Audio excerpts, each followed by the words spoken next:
ఆయన రాజీవ్ ఆరోగ్యశ్రీని దెబ్బతీసి పేదలకు వైద్యం అందించకుండా కేసీఆర్ కుట్ర చేస్తే ఇవాళ 10 లక్షల రూపాయలతోని రాజీవ్ ఆరోగ్యశ్రీ పథకాన్ని మళ్ళీ అమలు చేసి అపోలో యశోద లాంటి ఆసుపత్రుల్లో ఇవాళ పేదవాడు బాజాప్తా వెళ్ళి వైద్యాన్ని తీసుకునే పరిస్థితి మళ్ళీ మన ప్రభుత్వం తీసుకొచ్చింది.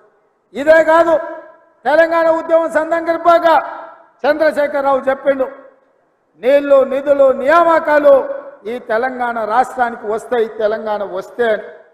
ఇవాళ నీళ్ల ముసుగులో నిధుల దోపిడీ జరిగింది.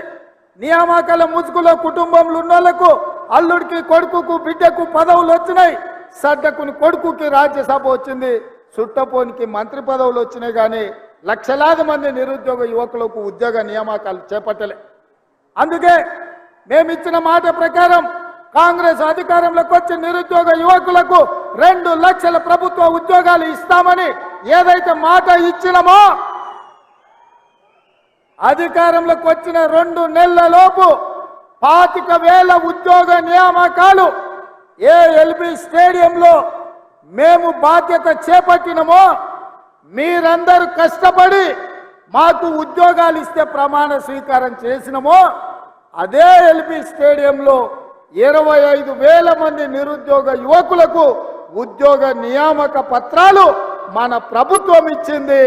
ఇది చూసి ఓర్వలేని కేసీఆర్, కేటీఆర్, హరీష్ రావు, కవితారావు, సంతోష్ రావు, దయాకర్ రావు, వినోద్ రావులందరూ కుట్ర చేసి